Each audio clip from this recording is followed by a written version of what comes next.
is Björn Jonsson. I'm a senior producer here at DICE. I'm also heading up the operations team who works on all the different post-launch content for our games.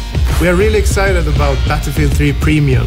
Not only will you get early access to our upcoming expansion packs, you will also get access to more advanced online features, unique in-game content, as well as taking part in exclusive events that we will run throughout this program. And with these exclusive videos, we'd like to give you a more of an inside look of what Premium is all about.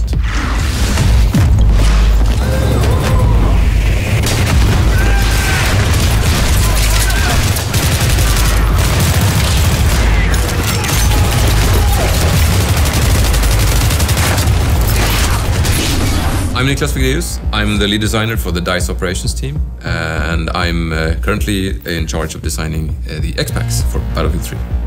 I started at DICE in 2004 as an animator doing weapon animations for BF3, and since then I've moved on to design.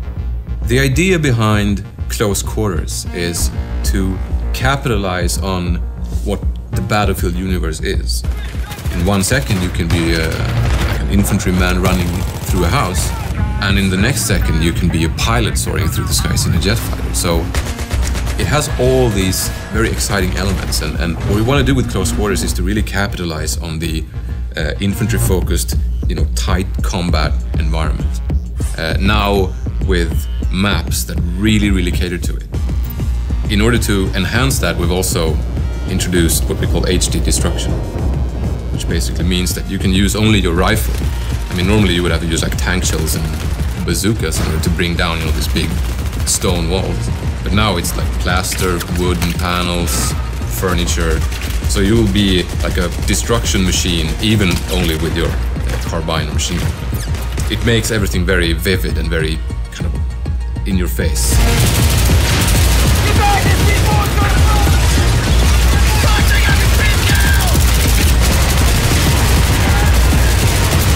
In Battlefield 3 Close Quarters, you get 4 new maps, all focused on the indoor battlefield and the close quarters experience. You also get 10 new assignments, which will allow you to unlock 10 new weapons. And finally, you get 2 new game modes, Conquest Domination and Gunmaster.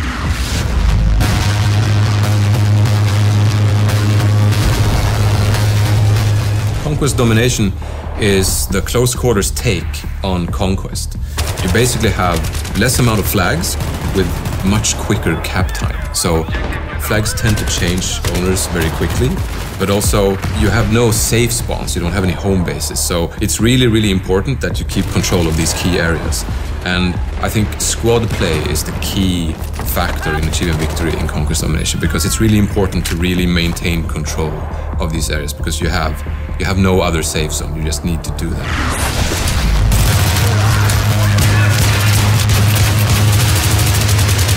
And then we have Gunmaster, which is a really action-packed jump in and play mode, which is actually a race, where you start out with a pistol, and then as you get kills with that pistol, you advance to the next tier of weapons.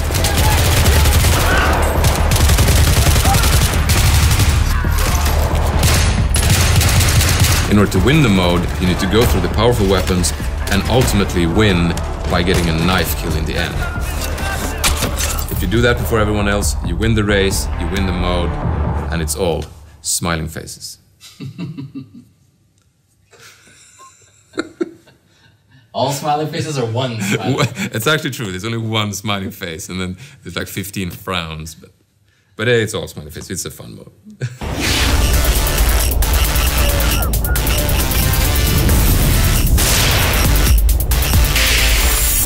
Zebra Tower is our smallest and most action-packed map. It's essentially a skybar on top of a skyscraper. It's based around the classic kind of horseshoe-shaped design that many Battlefield players know from Wake Island, but now in this condensed form, you can use that middle space to really flank the enemy, which is really exciting, especially since you have the 2-floor setup as well, so you can actually use the staircases to come up behind people who are guarding like the top floor. And we have some good sniping spots there. For example, you can have a good defensive position on top of the swimming pool area. That's a pro tip right there. It also has a lot of corridors and rooms with very thin walls. So what you can do is open up flanking routes by just actually shooting big holes in the walls. So you really need to find your spots if you're trying to play defensively. And if you're on the offense, you need to move very quickly because it's a small map, it's a lot of circulation, and a lot of action, so movement is key.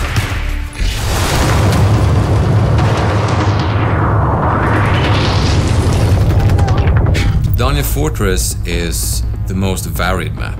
It's built upon this old fort based on a hilltop.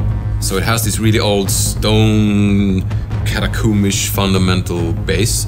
And then they have tried to build this nice, posh, luxurious palace on top of it with lots of art and, nice furniture and things. And now, war has come, so it's partly destroyed, and you have all these big holes and openings that allow for, flanking and going between floors and so on. Gameplay-wise, it has lots of stairs that lead to either flag positions or to the other floor, of course, and also to certain sniping spots that you can have overview of the courtyard or big corridors. So I think the best tactic to employ on Dania Fortress is to use really proper squad play in order to defend the key locations, like the big entrance room, cellar. They have all kinds of entrances, so protecting them needs more people, so a good squad will really be able to lock one of those down, and that's what's going to achieve victory.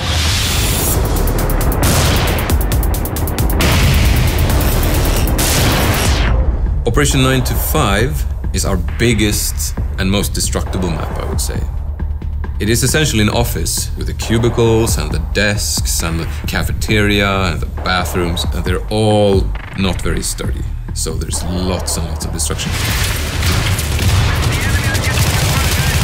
You will see someone on the other edge of the office, and he's partly covered by, the cubicles and the furniture, but you will just shoot through that and start putting, downrange fire on them. So it's still close quarters, but it features the longest ranges in the expansion pack, and it makes it really interesting. And I think on Operation 9 to 5 you see the most kind of varied weaponry being used.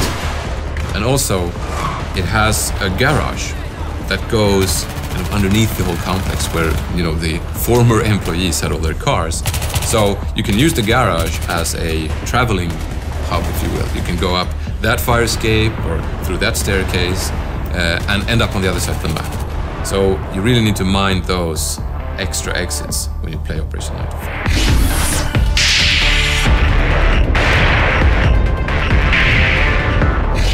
Scrap Metal is the most vertical map.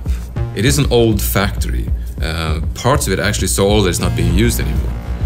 It has a kind of a two-fort design where you have one big area, which is actually like a worn-down part of the factory, and then you have the still kind of functional area on the other side.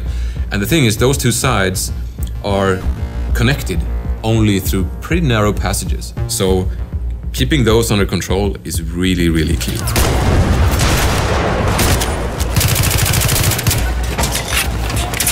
In order to protect those entrances, you need to control those while staying in control of your rooftop, because that's another entrance point, and that's very open and long range, so you're going to see a lot of snipers covering those rooftops.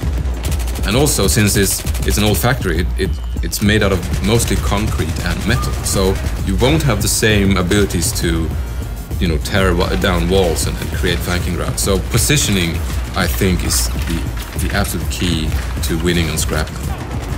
It's very exciting when you have control of one side and you're trying to figure out how to assault the enemy on the other side. And I think that's a very exciting proposition that comes with Scrap Metal.